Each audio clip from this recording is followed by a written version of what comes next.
ಮಾನ್ಯ ಸಭಾಧ್ಯಕ್ಷರೇ, ಏನ್ ಸರ್ಕಾರ ಸೋಮವಾರದಿಂದ ಶನಿವಾರದವರೆಗೆ ಕುಣಿಗಲ್ ಬೈಪಾಸ್ ನಲ್ಲಿ ಟ್ರಾಫಿಕ್ ಜಾಮ್ ಆಗಿ ಸಾರ್ವಜನಿಕರಿಗೆ, ನನ್ನ ಕ್ಷೇತ್ರದ ಜನತೆಗೆ, ವಾಹನ ಸವಾರರಿಗೆ ತೊಂದರೆ ಆಗ್ತಾ ಇದೆ ಅನ್ನೋದಕ್ಕೆ ಒಂದು ಉತ್ತರ ಕೊಟ್ಟಿದ್ದಾರೆ. ಆ ಉತ್ತರ ಏನು ಅಂತ ಅಂದ್ರೆ, ಎರಡು ಪಾಳಿಲಿ ನಾವು ಅಧಿಕಾರಿಗಳನ್ನ ಮತ್ತೆ ಪೊಲೀಸ್ ಅವ್ರನ್ನ ಟ್ರಾಫಿಕ್ ನಿಯಂತ್ರಣಕ್ಕೆ ಹಾಕಿ ಅದರ ಸಮಸ್ಯೆಯನ್ನ ಬಗೆಹರಿಸ್ತಾ ಇದ್ದೀವಿ, ಅದ್ರ ಬಗ್ಗೆ ನಾವು ಕ್ರಮ ತೆಗೆದುಕೊಳ್ತಾ ಇದ್ದೀವಿ ಅಂತ ಹೇಳಿದ್ದಾರೆ. ಆದ್ರೆ ವಾಸ್ತವಕ್ಕೆ ಇದು ಬಹಳ ದೂರವಾಗಿರ್ತಕ್ಕಂಥ ಸಂಗತಿ ಅಧ್ಯಕ್ಷರೇ. ಎರಡು ಪಾಳಿ ಅಲ್ಲ, ನೀವು 6 ಪಾಳಿಲಿ ಕೆಲಸ ನಿರ್ವಹಿಸಿದ್ರು ಸರ್ಕಾರಿ ರಜಾ ದಿನ ಮತ್ತೆ ವಾರಾಂತ್ಯದಲ್ಲಿ ಈ ಟ್ರಾಫಿಕ್ ಜಾಮ್ ಅನ್ನ ನಿಯಂತ್ರಿಸಲು ಸಾಧ್ಯ ಆಗ್ತಾ ಇಲ್ಲ ಅಧ್ಯಕ್ಷರೇ. ಯಾಕೆ ಅಂತ ಅಂದ್ರೆ, ಇವು ಮಂಗಳೂರು ಕಡೆ ಹೋಗ್ತಕ್ಕಂಥವ್ರು ಇರ್ಬೋದು, ಕುಣಿಗಲ್ ಕಡೆ ಹೋಗ್ತಕ್ಕಂಥವ್ರು ಇರ್ಬೋದು, ಹಾಸನದ ಕಡೆ ಹೋಗ್ತಕ್ಕಂಥವ್ರು ಇರ್ಬೋದು, ತುಮಕೂರು ಕಡೆ ಹೋಗ್ತಕ್ಕಂಥವ್ರು ಇರ್ಬೋದು, ಮತ್ತೆ ಬೆಂಗಳೂರಿನಿಂದ ನೆಲಮಂಗಲಕ್ಕೆ ಬಂದು ನೆಲಮಂಗಲದಿಂದ ಬೇರೆ ಕಡೆಗೆ ಪ್ರಯಾಣ ಮಾಡ್ತಕ್ಕಂಥವ್ರು, ಮತ್ತೆ ಬೇರೆ ಪ್ರದೇಶಗಳಿಂದ ನೆಲಮಂಗಲಕ್ಕೆ ಬಂದ್ರೆ ನೆಲಮಂಗಲ ಹೆಬ್ಬಾಗಿಲು ಬೆಂಗಳೂರು ನಗರಕ್ಕೆ ಬರಲಿಕ್ಕೆ, ಆ ಬೆಂಗಳೂರು ನಗರಕ್ಕೆ ಬರಬೇಕಾದ್ರೂ ಸಹ ತುಂಬಾ ಟ್ರಾಫಿಕ್ ಜಾಮ್ ಆಗ್ತಾ ಇದೆ ಸಭಾಧ್ಯಕ್ಷರೇ. ಇದಕ್ಕೆ ಕಾರಣ ಏನು ಅಂತ ಅಂದ್ರೆ, NHAನವರು ಅವೈಜ್ಞಾನಿಕವಾಗಿ ರಸ್ತೆಗಳನ್ನ ನಿರ್ಮಾಣ ಮಾಡಬೇಕಾದ್ರೆ ರಾಷ್ಟ್ರೀಯ ಹೆದ್ದಾರಿ 75 ಮತ್ತು ರಾಷ್ಟ್ರೀಯ ಹೆದ್ದಾರಿ 48 ಈ 2 ಹೆದ್ದಾರಿಗಳನ್ನ ಮಾಡಬೇಕಾದ್ರೆ ಅವೈಜ್ಞಾನಿಕವಾಗಿ ಸರ್ವಿಸ್ ರಸ್ತೆಗಳನ್ನ ಮಾಡಿರ್ತಕ್ಕಂಥದ್ದು, ಮತ್ತೆ ಸರ್ವಿಸ್ ರಸ್ತೆಗಳು ಅರ್ಧಕ್ಕೆ ಕಾಮಗಾರಿಗಳನ್ನ ಸ್ಥಗಿತಗೊಂಡಿರ್ತಕ್ಕಂಥದ್ದು, ಮತ್ತೆ ಕಿರಿದಾಗಿರ್ತಕ್ಕಂಥದ್ರಿಂದ ಇದು ಸಂಚಾರ ದಟ್ಟಣೆ ಆಗ್ತಾ ಇದೆ. ಇನ್ನೊಂದು ವಿಶೇಷವಾಗಿ ಆ ಕುಣಿಗಲ್ ಬೈಪಾಸ್ ನಲ್ಲಿ ಮೇಲ್ಸೇತುವೆಯನ್ನ ಕಡ್ಡಾಯವಾಗಿ ನಿರ್ಮಾಣ ಮಾಡಲೇಬೇಕು ಸನ್ಮಾನ್ಯ ಸಭಾಧ್ಯಕ್ಷರೇ.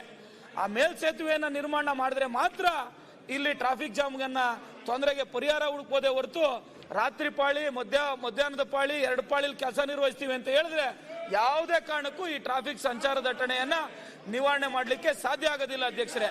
ಯಾಕಂದ್ರೆ ನನ್ನ ಕ್ಷೇತ್ರದವರು 2 ರಿಂದ 3 ಕಿಲೋಮೀಟರ್ ದೂರ ಇರ್ತಕ್ಕಂಥ ಹಳ್ಳಿಗಳಿಗೆ ಹೋಗ್ಬೇಕು, ನೆಲಮಂಗಲ ಪಟ್ಟಣಕ್ಕೆ ಬಂದಿ ಅಂತ ಅಂದ್ರೆ ಅವ್ರಿಗೆ 2 ರಿಂದ 3 ಗಂಟೆಗಳ ಕಾಲ ಸಮಯ ತಗೊಳ್ಬೇಕಾದಂತ ಪರಿಸ್ಥಿತಿ ಇವತ್ತು ಎದುರಾಗ್ತಾ ಇದೆ ಅಧ್ಯಕ್ಷರೇ. ಇವತ್ತು ಬೆಂಗಳೂರಿಗೆ ವೀಕೆಂಡ್ ಅಲ್ಲಿ ಶನಿವಾರ ಭಾನುವಾರ ಅವ್ರೇನಾದ್ರೂ ಬೆಂಗಳೂರಿಗೆ ಬರಬೇಕು ಅಂತ ಅಂದ್ರೆ ಗಮನ ಸೆಳೆಯೋದು ಏನಾಗಬೇಕು ಅದನ್ನೇ ಮಾನ್ಯ ಸಭಾಧ್ಯಕ್ಷರೇ ಸದನದ ಗಮನಕ್ಕೆ ತಂದು ಅದು ಪರಿಹಾರ ಏನು ಅಂತ ಹೇಳ್ತಾ ಇದ್ದೀನಿ ಅಧ್ಯಕ್ಷರೇ. ಮಾನ್ಯ ಸಚಿವರೇ, 1 ನಿಮಿಷ. ಇದರ ಜೊತೆಯಲ್ಲಿ NHA ಅಧಿಕಾರಿಗಳನ್ನ ನಾನೇ ಹಲವಾರು ಬಾರಿ ಹೋಗಿ ಈ ಸಮಸ್ಯೆಗೆ ಮುಕ್ತಿಯನ್ನ ಕೊಡಬೇಕು, ಮೇಲ್ಸೇತುವೆಯನ್ನ ನಿರ್ಮಾಣ ಮಾಡಬೇಕು ಅಂತ ಕೇಳಲಿಕ್ಕೆ ಅವರೆಲ್ಲ ಕಂಪ್ಲೇಂಟ್ ಮಾಡ್ಲಿ, ಬಿಡಬೇಡ. ಉತ್ತರ ಕೊಟ್ಟಿದ್ದಾರಲ್ಲ ಸರ್. ಉತ್ತರಕ್ಕೂ ಅಲ್ಲಿ ವಾಸ್ತವ ಪರಿಸ್ಥಿತಿಗೂ ಸಂಬಂಧನೇ ಇಲ್ಲ ಸನ್ಮಾನ್ಯ ಅಧ್ಯಕ್ಷರೇ. ಏನಾಗ್ಬೇಕು, ನಿಮ್ಗೆ ಏನಾಗ್ಬೇಕು ಅದನ್ನ ಹೇಳಕ್ ಬರ್ತಾ ಇದೀನಿ ಅಧ್ಯಕ್ಷರೇ. ಬರದೇ ಇಲ್ಲ, ಆಗ ಹೊರಟಿದೆ, ಮುಟ್ಟುದಿಲ್ಲ ನೀನು ಕೂಡ.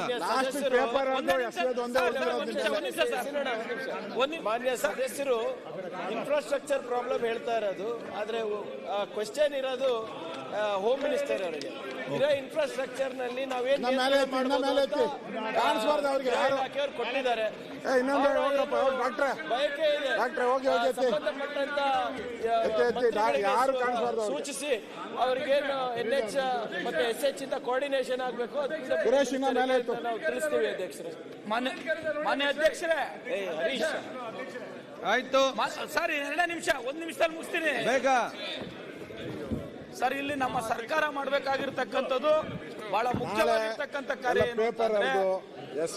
NHA ಅಧಿಕಾರಿಗಳನ್ನ ಒಂದು ವಿಶೇಷವಾದಂತ ಸಭೆ ಮಾಡಿ, ಇವತ್ತು ನಾವು ಶಾಸಕರು ಹೋಗಿ ಕಚೇರಿಗೆ ಭೇಟಿ ನೀಡಿದ್ರೆ NHA ಅಧಿಕಾರಿಗಳು ಸಿಗೋದಿಲ್ಲ, ಅವ್ರಿಗೆ ಫೋನ್ ಮಾಡಿದ್ರೆ ಫೋನ್ ಅನ್ನ ಎತ್ತೋದಿಲ್ಲ.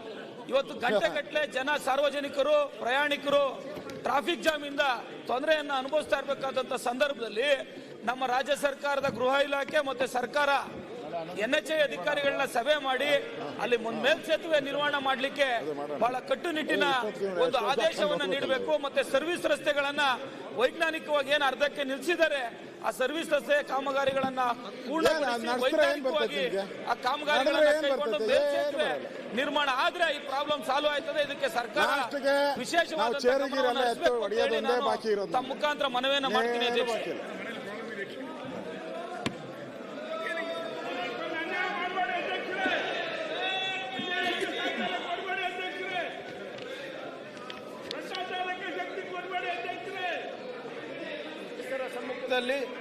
ಕೇಳಿಸ್ತಾ ಇದೆಯಾ? ಇಲ್ಲ ಸರ್, ಮತ್ತೆ ರಿಪೀಟ್ ಮಾಡಿ ಸರ್. ಮಾನ್ಯ ಸದಸ್ಯರ ಸಲಹೆ ಮೇರೆಗೆ ಗೃಹ ಇಲಾಖೆ ಹಾಗೂ PWD ಕರ್ನಾಟಕ ರಾಜ್ಯದಲ್ಲಿ ಮೀಟಿಂಗು ಶಾಸಕರ ಸಮ್ಮುಖದಲ್ಲಿ ಮಾಡಿಸಿ ಏನ್ ಕ್ರಮವನ್ನು ವಹಿಸ್ಕೋಬೇಕು ಅವ್ರ ಸಲಹೆ ಮೇರೆಗೆ ಮಾಡಿಸ್ತೀವಿ. ರಾಜ್ಯದಲ್ಲಿ